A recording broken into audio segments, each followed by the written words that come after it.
1 week after the attack, the great chamber was full once more. But this time, there was no fear. This time, there was hope. Admiral Taiho stood at the center of the room. Beside him stood Ambassador Yuna, Captain Junho, and Lieutenant Hana. They wore their finest uniforms. Behind them, the flag of Earth hung proud and bright. High Commander Vorik approached them.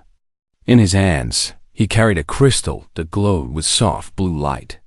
It was the symbol of membership in the Galactic Council. For 10,000 years, only 20 species had earned the right to hold one. Earth would be the 21st. We gather here today to welcome a new member to our family, Vorik announced.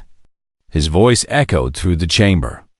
A species that has shown us courage, strength, and honor. A species that came to us seeking friendship and proved their worth through action. He held out the crystal toward Admiral Taiho. Earth, the Galactic Council welcomes you. May our future together be filled with peace and prosperity. Taiho took the crystal. It felt warm in his hands, like holding a piece of a star. He thought about all the humans who had dreamed of this moment.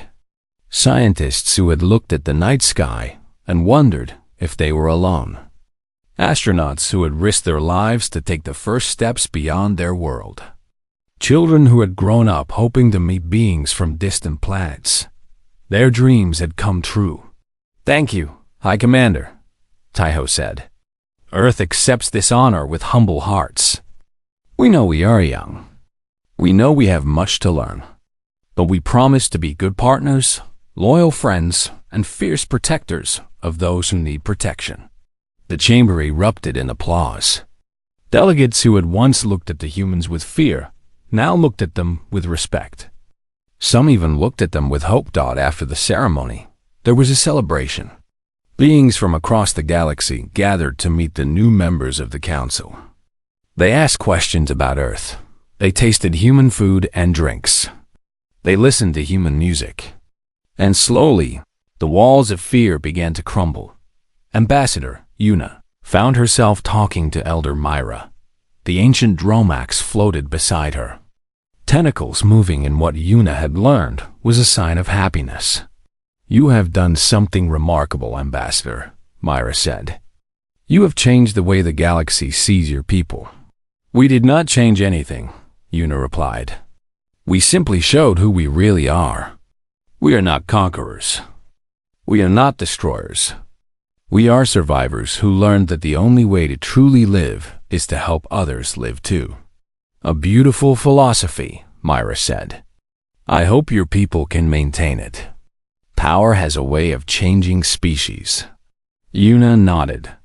We have seen what power can do. We have experienced the worst that intelligent beings can do to each other. That is why we are so careful with it. We know the darkness that lives in all hearts. We choose to fight against it. On the other side of the room, Captain Junho was surrounded by young Karath officers. They were fascinated by the human military tradition. They wanted to know how Earth trained its soldiers. They wanted to understand how one ship had defeated 40. It is not about weapons, Junho explained. Weapons are tools. What matters is the people who use them. We train our people to think, to adapt, to never give up. We teach them that every life is precious. We fight not because we love war, but because we love peace enough to protect it. A young Karath named Tyron asked, Do you not fear death? In the battle, you faced impossible odds. You should have been afraid. Junho smiled. Of course, we fear death. Fear is natural. But humans learned long ago that fear does not have to control us. We feel it. We acknowledge it. And then we do what needs to be done anyway. That is not the absence of fear. That is courage. Lieutenant Hana had found a quiet corner. She was looking out a window at the stars. So many stars. So many worlds. So many stories waiting to be discovered. A Valorian child approached her. The girl was young, no more than 10 years old by human standards. Her silver skin sparkled in the light. Are you one of the humans? The child asked. Hannah knelt down to be at her level. Yes, I am. My name is Hannah. I am Sarah. My mother says humans are scary. But you do not look scary to me. Hannah laughed softly. We are not scary, Sarah. Well, maybe a little scary when we need to be. But mostly, we are just people. We laugh. We cry. We love our families. We dream about the future. Just like you. Sarah thought about this. My mother says you come from a planet that tries to kill you. That is true. Earth is not a gentle place. But it made us who we are. It taught us to be strong, to never give up, to always help each other. That sounds hard, Sarah said. It is hard. But hard things make you grow. They make you better. And when you survive them, you appreciate the good times even more. Sarah smiled. Then she did something unexpected. She reached out and hugged Hannah. I am glad you came to the stars, the child said. Hannah hugged her back. Her eyes filled with tears she did not try to hide. So am I, Sarah. So am I. Admiral Taiho stood on a balcony, watching the celebration below. The crystal of membership was still in his hands. He would bring it back to Earth, where it would be displayed in a place of honor. Every human would be able to see it. Every human would know that their species had taken its place among the stars. Vorik joined him on the balcony. You are thinking about the future, Vorik said. It was not a question. I am thinking about the children, Taiho replied. Not just human children. All children. The ones who will grow up in a galaxy where Earth is part of the community. What will they become? What will they achieve? Something wonderful, I hope? Taiho turned to face the High Commander. I want you to know something, Vorik. We did not come here just to benefit ourselves. We came because we believe the universe is better when people work together. When we were alone on Earth, we fought each other. We nearly destroyed ourselves many times. But when we found a common purpose, when we united to reach the stars, we became something greater. He looked back at the celebration. That is what I hope for the galaxy. Not an empire ruled by fear. Not a collection of species who ignore each other. But a family. A family that helps each other, protects each other, and grows together. Vorik was silent for a long moment. Then he spoke. I have lived for 300 years. I have seen much. But I have never heard words like yours, Admiral. Perhaps your species truly is special. We are not special, Taiho said. We are just stubborn. We refuse to believe that hatred is stronger than love, or that darkness is stronger than light. And we will keep fighting for that belief until our last breath. He extended his hand toward Vorik. Together? Vorik looked at the hand. He thought about everything he had learned about humans. Their terrible history. Their incredible survival. Their capacity for both destruction and creation. Then he reached out and took the human's hand. Together. The stars witnessed this moment. A handshake between two species. A promise between two worlds. A beginning that would lead to wonders beyond imagination. Earth had arrived in the galaxy. And the galaxy would never be the same. This was not the end of the story. This was only the beginning. 3 days had passed since the humans arrived. 3 days of meetings, of questions, of careful conversation. The Galactic Council was beginning to accept that Earth's representatives were genuine in their desire for peace. But not everyone was happy about this. Lord Sylvan stood in a dark room on a ship hidden among the asteroids. Around him gathered others who shared his fear. Leaders from a dozen worlds who believed the humans were a threat that needed to be destroyed. The council is weak, Sylvan said. They are so desperate for peace that they cannot see the danger. These humans come from a death world. They are built for violence. If we allow them to join the council, they will eventually take control of everything. A Karath general named Vorn clicked his beak in agreement. I have studied their history. They are predators. They pretend to be friendly, but given time, they will show their true nature. Then we must force them to show it now, Sylvan replied. We must attack the summit. We will blame it on pirates. The humans will fight back. And when the council sees their true violent nature, they will have no choice but to destroy them. The plan was set. 40 warships would attack Station Prime during the next meeting. They would target the human shuttle first. The humans would respond with force. And the galaxy would see that Earth was too dangerous to welcome. It was a good plan. A simple plan. It was also a terrible mistake. The next day, the Great Chamber was full again.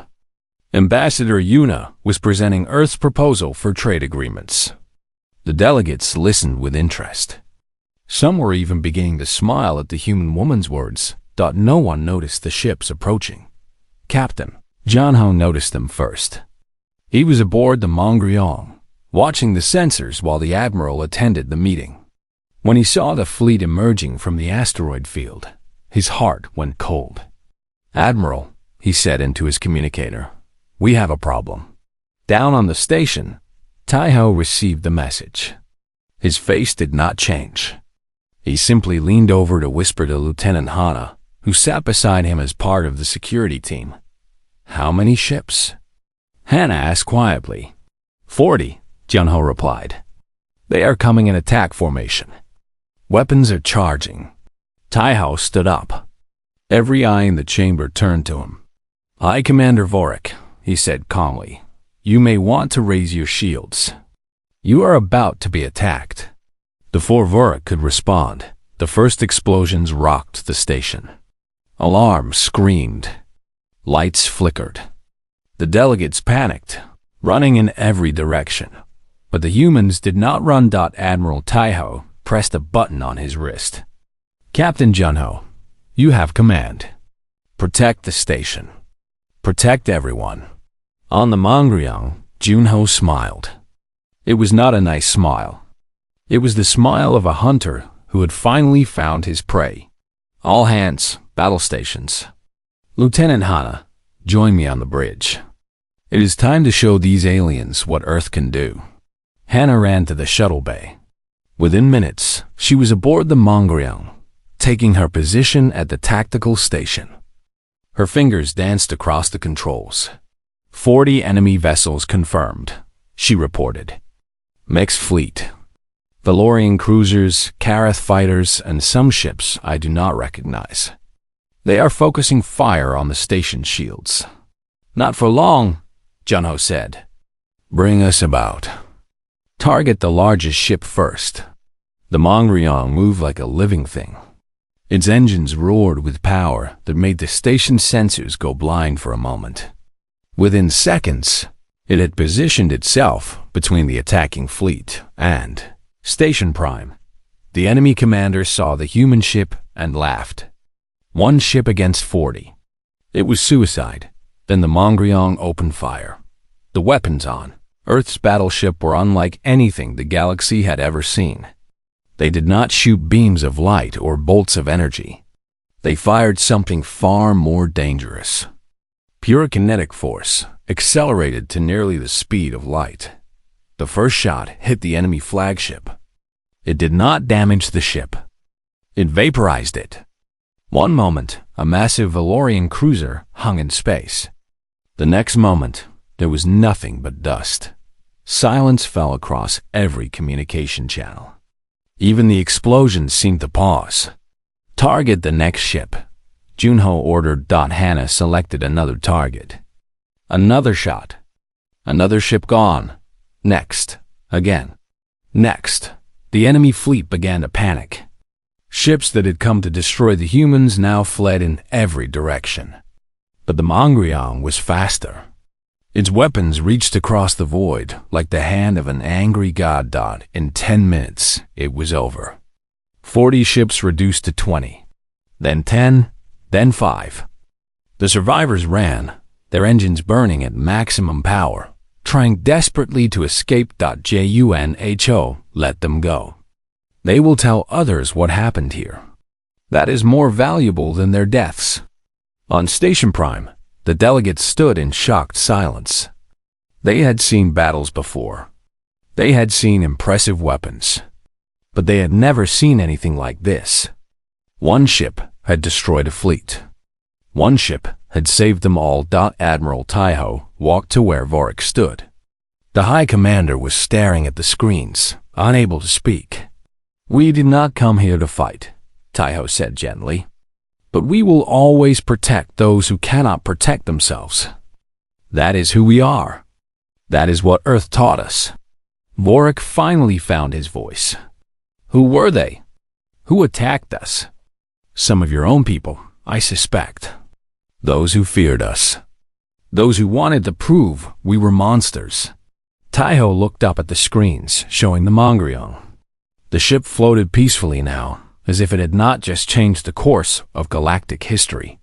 They wanted us to show our true nature. And we did. We showed that we will fight to protect the innocent. We showed that we will stand against those who use violence to get what they want. We showed that Earth does not start wars. His eyes met Vorik's, but we end them. Ambassador Yuna joined them. Her clothes were dusty from the attack, but her eyes were clear. "High Commander, I hope this has not damaged our negotiations. We still want peace. We still want friendship." Vorik looked at the human woman. He looked at the Admiral. He thought about the ship above them and the power it represented. Power that had been used to save lives, not take them. "No, Ambassador," he said slowly. "This has not damaged anything. In fact, I believe it has made things much clearer." He reached out and took her hand in his. It was a human gesture, one he had learned from watching them. "Welcome to the Galactic Council. Earth, I think this is the beginning of a very interesting relationship." Above them, the stars shone in silence. The universe had witnessed something new today. Something that had never happened before. Humans had been tested. And they had passed. The great archive of the Galactic Council was a place of wonder. It held the knowledge of 10,000 years. Every discovery, every war, every birth and death of civilizations was recorded here. Crystals the size of buildings stored information that would take a lifetime to read.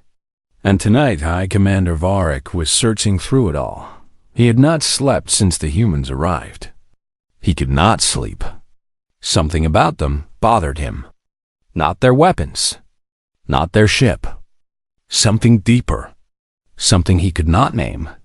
"Computer," he said, "show me everything we know about Earth."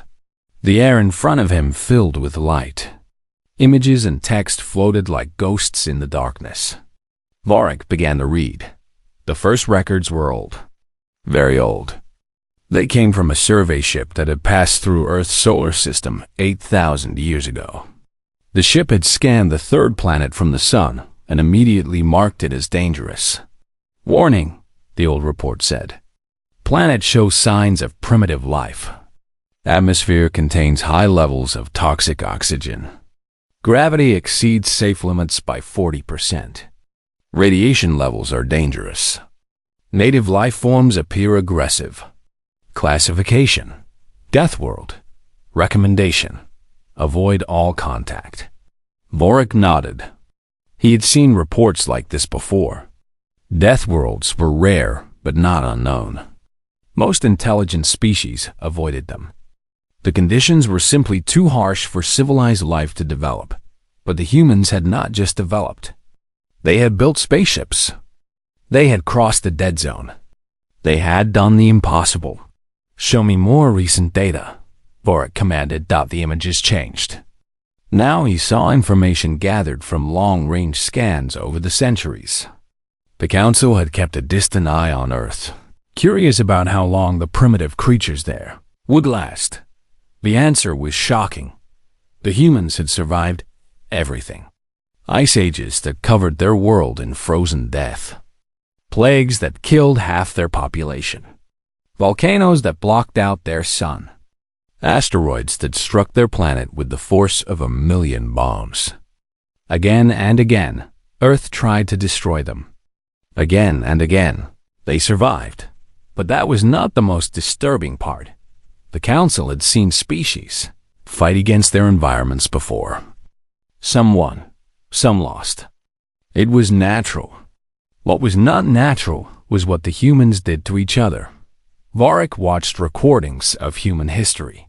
He saw their wars, not small conflicts over territory or resources. Massive wars that covered their entire world. They killed millions of their own kind. They invented weapons designed only to cause suffering. They burned cities, poisoned water, and turned the sky itself into a weapon. And then they would rebuild. They would mourn their dead, heal their wounds, and create new wonders. They wrote poetry about their pain. They made music about their losses. They turned their suffering into art. This is impossible, Varric whispered. No other species in the galaxy had survived such violence. When civilizations fought wars like this, they destroyed themselves. The Karath had nearly gone extinct from a single global conflict. The Dromax had spent 1,000 years recovering from a civil war that killed only 2% of their population. The humans had lost 30% in just 1 century. And they had come back stronger. Elder Myra found Varric in the archive hours later. The old Dromax floated in her water sphere, her tentacles reaching out in concern. "You look troubled, High Commander," she said. "What have you learned?" Varric turned to face her. His 4 eyes were wide with something that might have been fear. "I have learned why we should never have ignored Earth. The humans are not dangerous because of their weapons. Elder, they are dangerous because of what they are." He waved his hand. A new image appeared. It showed a graph of population growth for various species after major disasters. "Look at this." When the Valorians lost their colony on Kelver 3, their population dropped and took 500 years to recover. When the Karath suffered the Great Plague, they needed 300 years. The Dromax, after your civil war, needed 1,000 years. The graph changed to show Earth. The humans lost millions in what they call the World Wars. Their population recovered in less than 50 years. They lost entire cities to diseases called the Black Death and the Spanish flu. Each time, they recovered in less than a century. Their species does not just survive trauma. It feeds on it. Elder Mira was silent for a long moment. Her ancient mind processed this information slowly. "You are saying they are like a virus," she said finally. "Something that grows stronger from what should kill it." "No," Varric replied.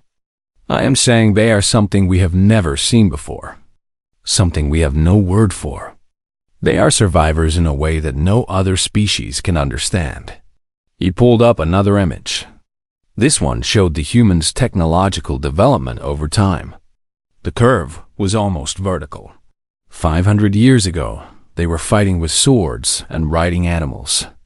200 years ago, they discovered electricity. 100 years ago, they split the atom. 50 years ago, they left their planet. And now they have built a ship that crosses the dead zone like it was nothing. Varric's voice dropped to a whisper.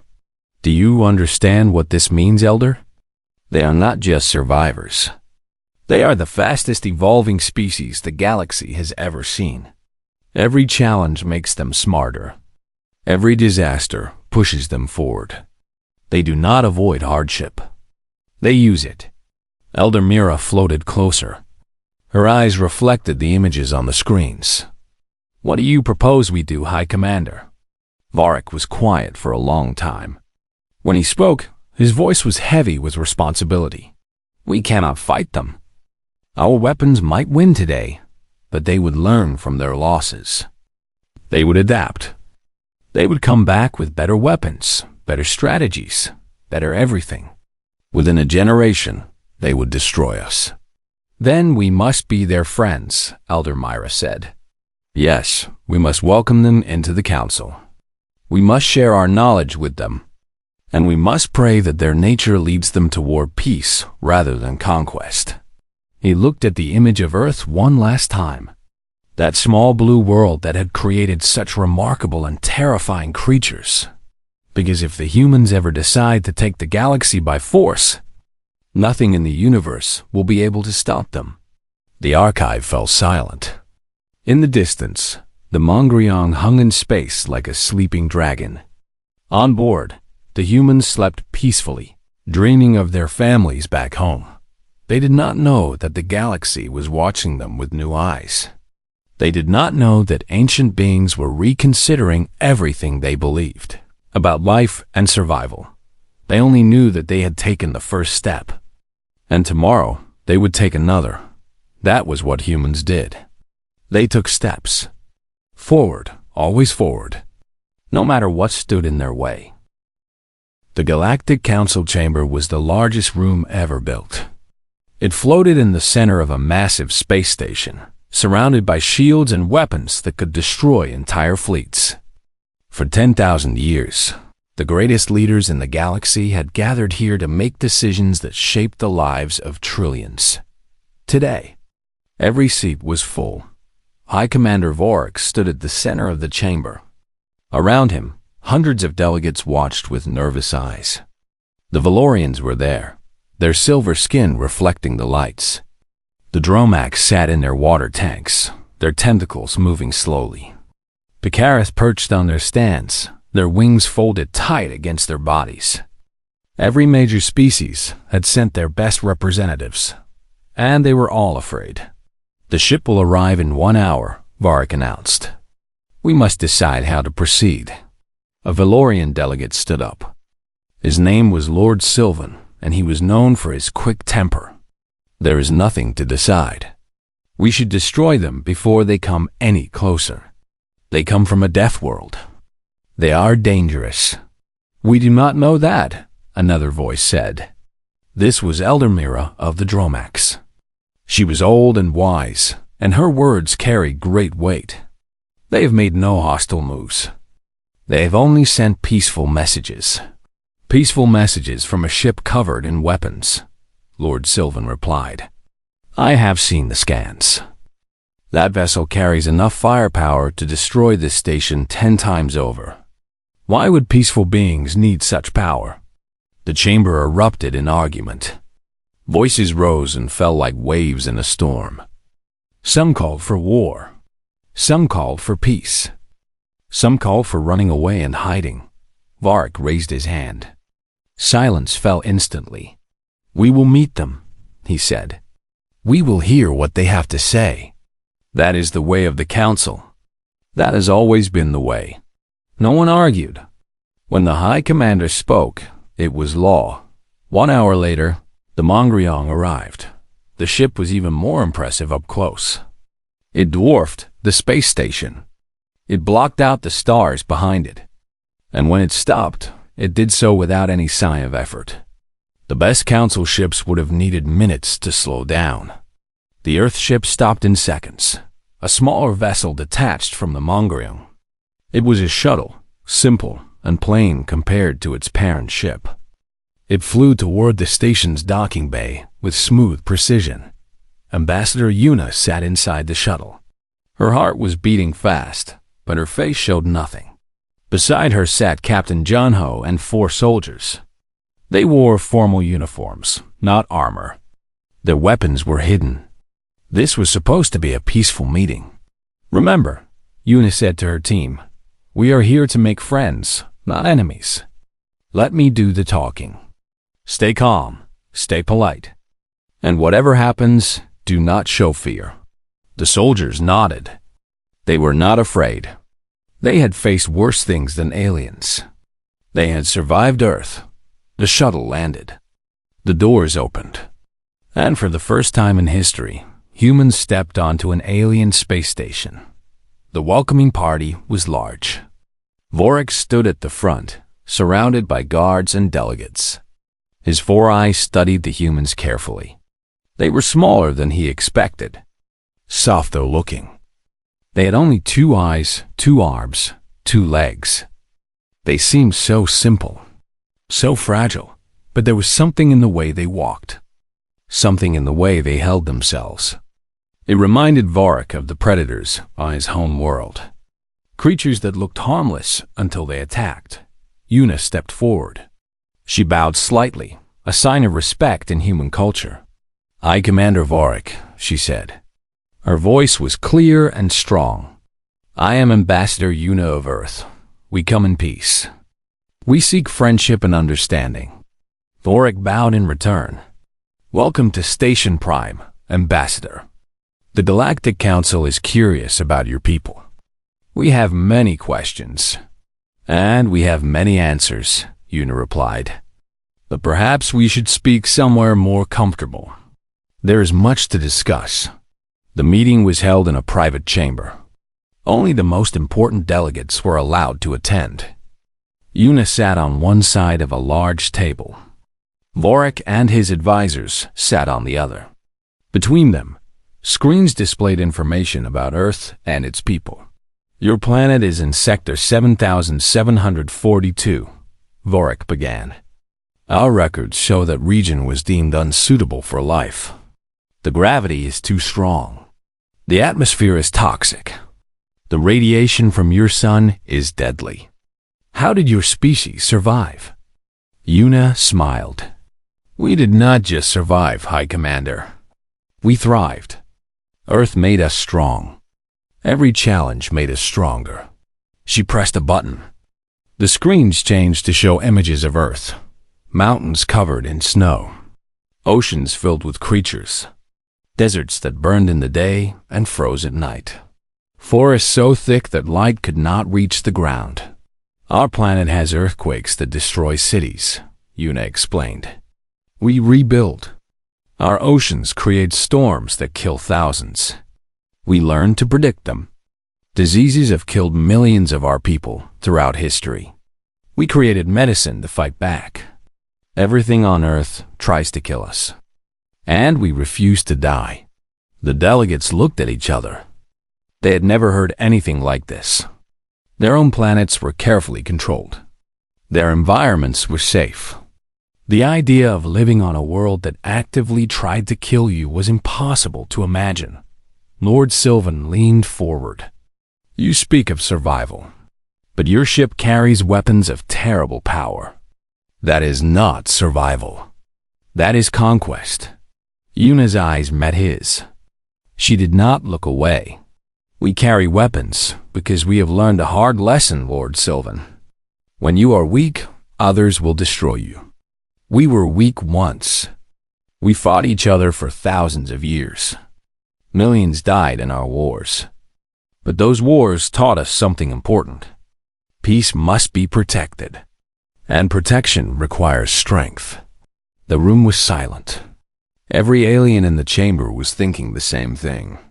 These humans were not soft. They were not fragile. They were survivors of a world that would have killed any other species. And they had built weapons powerful enough to challenge the entire galaxy. "What do you want from us?" Vorik asked finally. Una stood.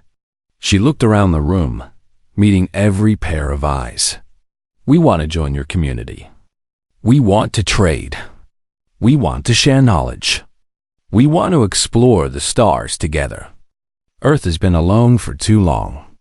We are ready to be part of something bigger." She paused. Her voice became softer, but somehow more powerful. "But understand this. We did not come here to beg. We did not come here to be controlled. We came as equals. We offer friendship with open hands. But if anyone threatens our world, our people, or our children, they will learn why the universe made Earth a death world." The meeting ended shortly after. No decisions were made. There was too much to consider. But as the delegates left the chamber, they all shared the same thought. The galaxy had changed. The humans had arrived, and nothing would ever be simple again. The darkness of space was quiet. It was always quiet. For 10,000 years, the Galactic Council had watched over the stars. They had seen empires rise and fall. They had watched young species take their first steps into the void. Nothing surprised them anymore. Or so they thought. High Commander Vorik sat in the great observation chamber of Station Prime. His 4 eyes looked at the hundreds of screens around him. Each screen showed a different part of the galaxy. Ships moved like tiny lights across the black canvas of space. Everything was peaceful. Everything was normal. Then the alarm started. It was not a loud alarm. The Galactic Council did not believe in loud noises. It was a soft chime, like a bell ringing in the distance. But every being in the chamber stopped moving. That chime meant only one thing. Something unknown had entered their space. "Report," Vorik said. His voice was calm. He had been High Commander for 300 years. He had seen many things. A young officer named Trill looked up from her station. Her blue skin had turned pale. "Sir, we have detected a vessel. It came through the dead zone." Vorik felt his heart beat faster. The dead zone was a region of space that no one used. The radiation there was too strong. The gravity wells were too dangerous. Any ship that tried to pass through would be destroyed. That was what everyone believed. "Show me," Vorik commanded. The main screen flickered. Then it showed the most beautiful and terrifying thing Vorik had ever seen. The ship was massive. It was larger than any vessel the Council had ever built. Its body was dark gray, like storm clouds before rain. Strange symbols covered its surface. Weapons lined its sides like teeth in the mouth of a predator. But what scared Vorik most was how the ship moved. It did not drift or float. It cut through space like a knife through water. It moved with purpose. It moved like something that knew exactly where it was going. "What species built this?" Vorik asked. Trill checked her instruments. Her hands were shaking. "The database has no match, sir. But the ship is broadcasting a signal. It says the ship is called Mongryong, and it comes from a planet called Earth." Earth. Vorik searched his memory. He had heard that name before. Long ago, when he was still a student, his teacher had told him about a small planet in a forgotten corner of the galaxy. A planet that the Council had decided to ignore. A planet that was too dangerous to visit. "Earth is a death world," Vorik whispered. Nothing should be able to live there. But something had lived there. Something had not just survived. It had built a ship that could cross the dead zone. It had built weapons that made the Council's best technology look like children's toys. Far away, aboard the Mongryong, Admiral Taiho stood on the bridge. He was a tall man with gray hair and kind eyes. But those kind eyes had seen many battles. Those hands had made many hard choices. He had spent his entire life preparing for this moment. "Admiral," Lieutenant Hana said from her station, "we are being scanned. Multiple stations have detected us." Taiho nodded slowly. "Good. Let them look. Let them see what Earth has become." Captain Junho walked up to stand beside the Admiral. He was younger, with fire in his eyes and courage in his heart.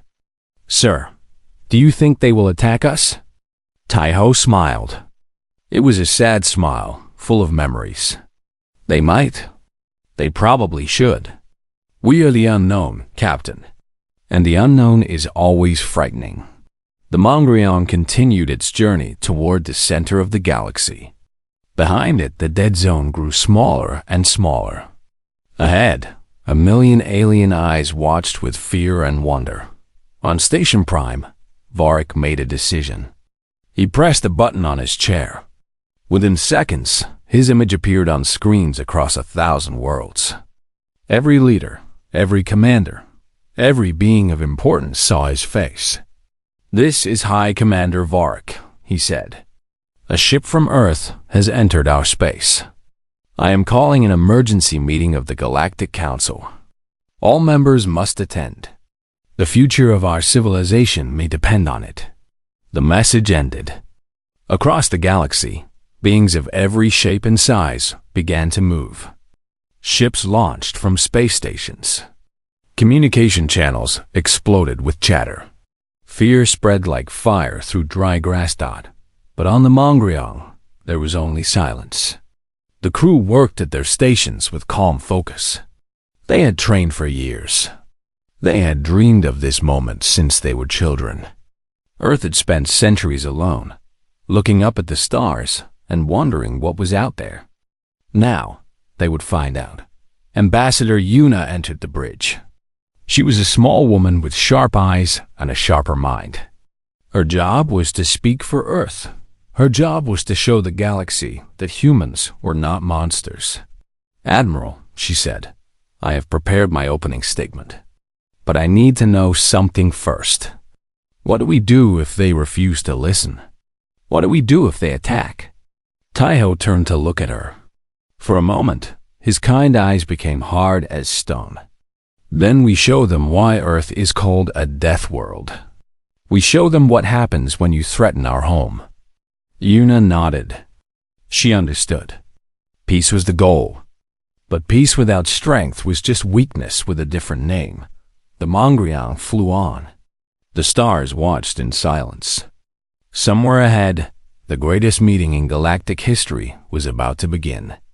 And nothing would ever be the same again. In the cargo bay of the ship, thousands of soldiers slept in their pods. Each one was a volunteer. Each one had chosen to leave their families, their homes, their entire world behind.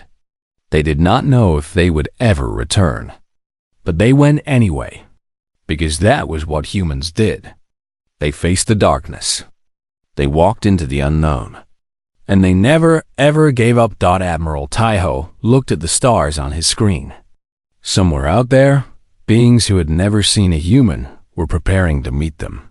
Some would welcome them. Some would fear them. Some would try to destroy them. It did not matter. Earth had arrived. And the galaxy would remember this day forever.